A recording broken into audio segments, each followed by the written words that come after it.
Good morning. चलिए हम लोग फिर मिल रहे हैं नए लेक्चर में। पिछले लेक्चर में आप लोगों ने वाक्य चैप्टर को पढ़ा। वाक्य में 2 लेक्चर में आप लोगों ने पहले में उद्देश्य विधेय और दूसरे में वाक्य के भेद को पढ़ा। अब मैं इसका प्रश्न उत्तर करवाने जा रही हूँ। सबसे पहला प्रश्न दिया है कि वाक्य किसे कहते हैं। क्वेश्चन नंबर 1 आप लोग देखिए, दिए गए प्रश्नों के उत्तर दीजिए।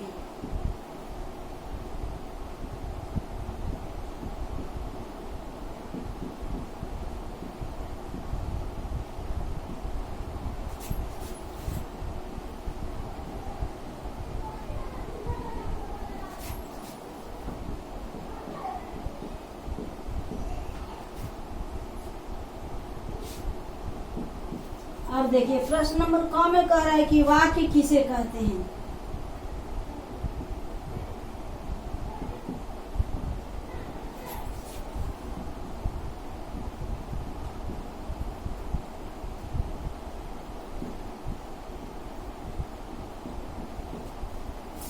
अब इसका उत्तर अभी आप लोगों ने पिछले लेक्चर में देखा कि 2 या 2 से अधिक शब्दों के सार्थक समूह को वाक्य कहते हैं।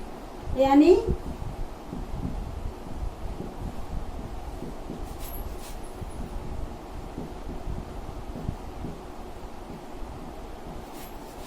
दो या 2 से अधिक, यानी कम से कम 2 को शर्त है। इसमें शब्द 2 या 2 से अधिक हो और सार्थक समूह हो।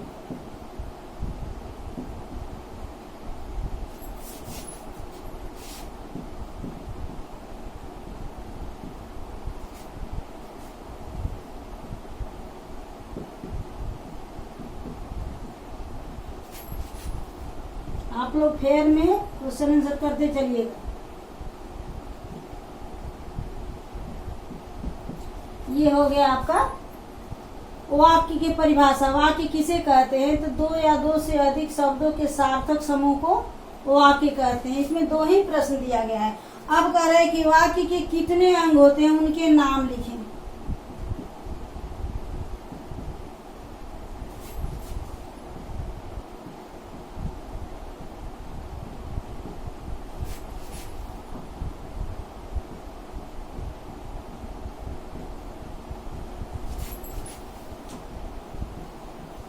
ये क्वेश्चन है वाक्य के कितने अंग होते हैं और कह रहा है कि नाम लिखिए।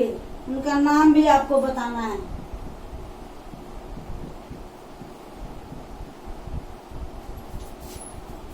अब देखिए इसका उत्तर देखिए।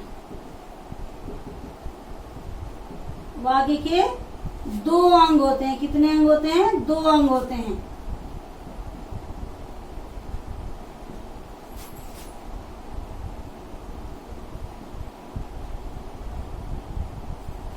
और उनका नाम हो गया, 1 नंबर यहाँ डालिए उद्देश्य, और यहाँ 2 नंबर डाल के लिखिए विधेय। 2 नंबर में विधेय। तो ये आपका प्रश्न नंबर 1 में क और ख दिया गया है। ये दोनों का आंसर हो गया। अब चलिए नीचे कह रहा है कि प्रश्न नंबर 2 में कह रहा है कि सही कथन के आगे सही और गलत के सामने गलत का चिन्ह लगाइए। यहाँ 4 ठो वाक्य दिया गया है। आपको देखना है कि इसमें कौन सा वाक्य सही है और कौन सा वाक्य गलत है। इसको पॉज करके नोट कीजिएगा। मैं इसको मिटा रही हूँ।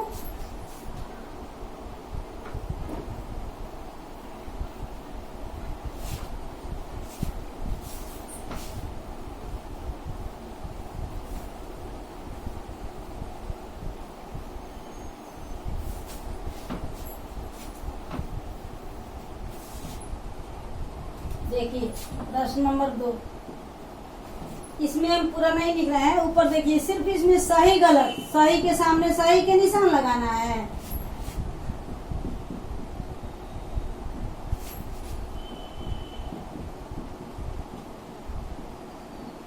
इसमें क्या करना है? सही गलत बताना है आपको। क नंबर में कह रहे हैं कि वाक्य हमारे विचारों को सार्थक रूप में प्रकट करते हैं।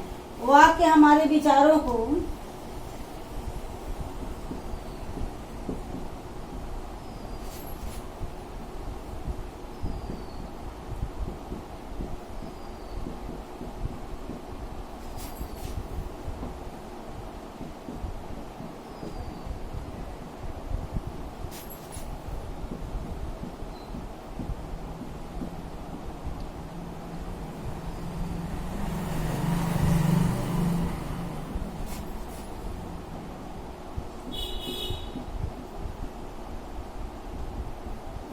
बॉक्स दिया गया है जिसमें आपको सही गलत का चिन्ह लगाना है।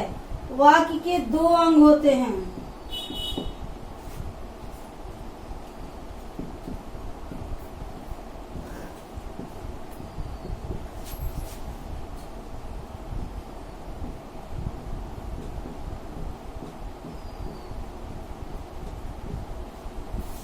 तीन नंबर में कह रहा है कि वाक्य में उद्देश्य के बारे में बताने वाले को विधेय कहते हैं।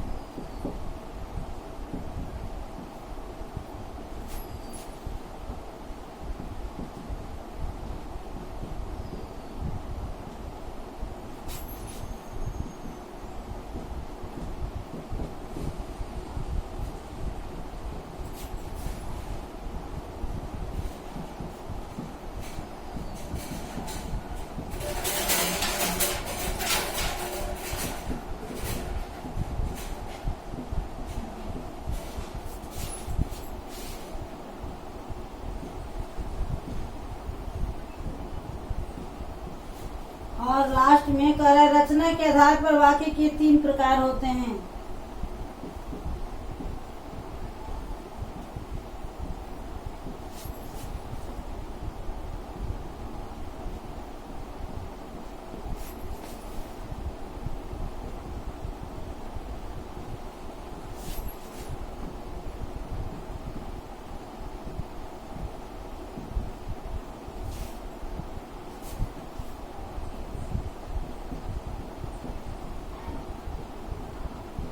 अब आपको सबके सामने सही गलत का चिन्ह लगाना है।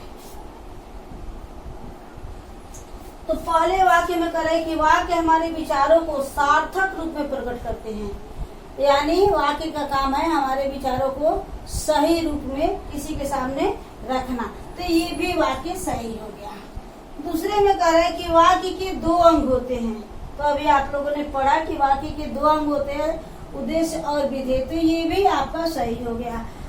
3 नंबर में कह रहा है कि वाक्य में उद्देश्य के बारे में जो कुछ कहा जाए उसे विधेय कहते हैं। तो ये भी आपका सही हो गया।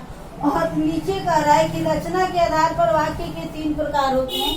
तो ये भी आपका सही हो गया, यानी इस वाक्य में चारों के चारों सेंटेंस जो है सो सही हैं।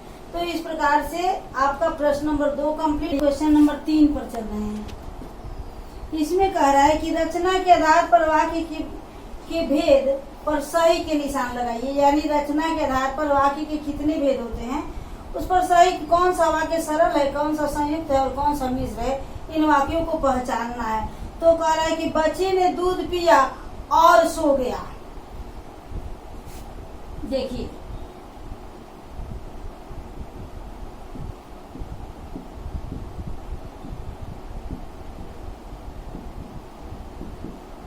कह रहा है कि वाक्य को पहचाने कि इसमें कौन सा सरल वाक्य है, कौन सा संयुक्त है और कौन सा मिश्रित है।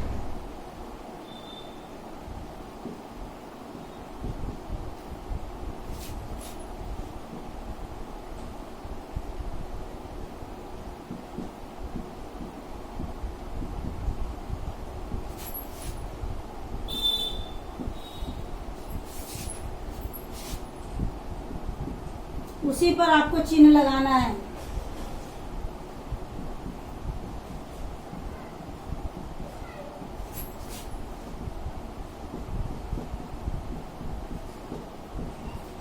अब देखिए कुछ वाक्य दिया गया है। कह रहा है बच्चे ने दूध पिया और सो गया।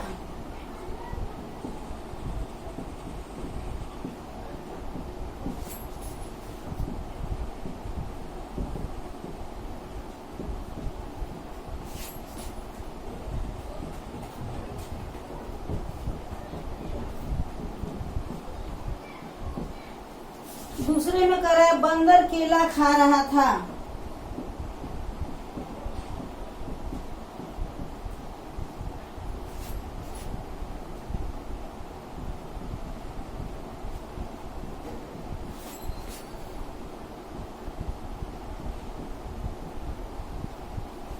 और तीसरे में कह रहा है उसने बताया कि कल प्रतियोगिता है।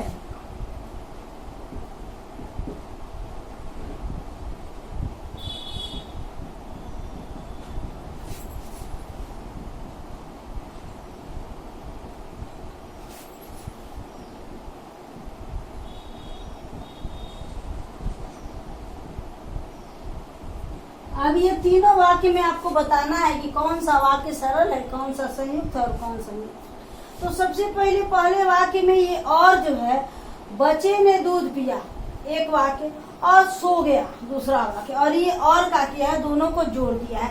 तो और हम आपको बताएं कि समुच्चय बोधक अव्यय से जुड़ने वाले वाक्य को हम संयुक्त वाक्य कहते हैं। तो ये हमारा हो गया संयुक्त वाक्य। अब जहां पर संयुक्त होगा वहां पर आप चिन्ह लगा दीजिएगा सही का। 2 नंबर में कह रहा है कि बंदर केला खा रहा था। एक ही वाक्य है ये, इसमें एक ही कर्ता और एक ही, ये आपका सरल वाक्य हो गया। और ये आपका बच गया, तो ये क्या हो गया, मिश्रित वाक्य।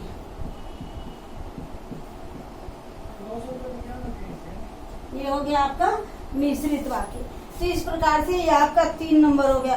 और 4 नंबर में कह रहा है कि उद्देश्य और विधेय को छांटिए, दोनों को अलग अलग करके लिखिए, जो आपने पहले ही पढ़ा है। इसको मैं मिटा रही हूँ, आप लोग किताब में इसको बना लीजिएगा, देख करके पॉज करके रोक करके इसको बना लीजिएगा। एक और क्वेश्चन है, उसको बनवा ही देती हूँ ताकि ये पार्ट कंप्लीट हो जाए। देखिए कुछ वाक्य है, इसका उद्देश्य विधेय छांटना है। माता जी रामायण पढ़ती हैं, इसको सीधे मैं बना रही हूँ, आप लोग किताब में बनाइएगा। ये क्वेश्चन नंबर 4 है।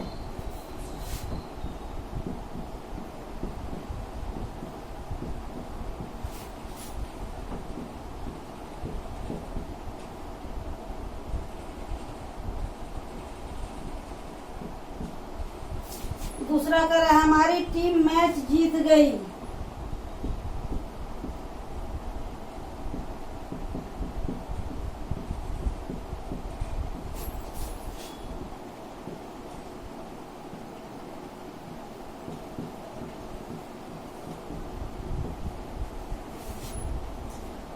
पक्षी उड़ रहे हैं, ये आपको मिला भी था।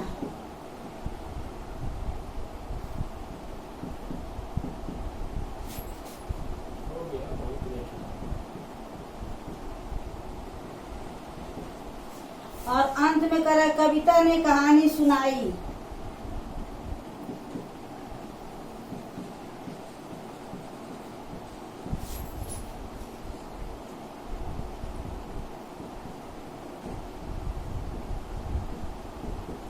अभी सबका उद्देश्य विधेय छांटना है, तो यहाँ 2 कॉलम बनाइएगा। हम लाइन खींच के आपको बता दे रहे हैं। पहले वाक्य में हमारी माता जी उद्देश्य हो गया, दूसरे वाक्य में हमारी टीम उद्देश्य हो गया, और तीसरे वाक्य में पक्षी उद्देश्य हो गया, और चौथे वाक्य में कविता उद्देश्य हो गया। तो यहाँ उद्देश्य को मैं लिख दे रही हूँ, और विधेय को, बाकी बचा जो भी चीज है उसको आप विधेय के सामने लिख लीजिएगा। तो यहाँ माता जी, पहले वाक्य में माता जी, दूसरे वाक्य में हमारी टीम,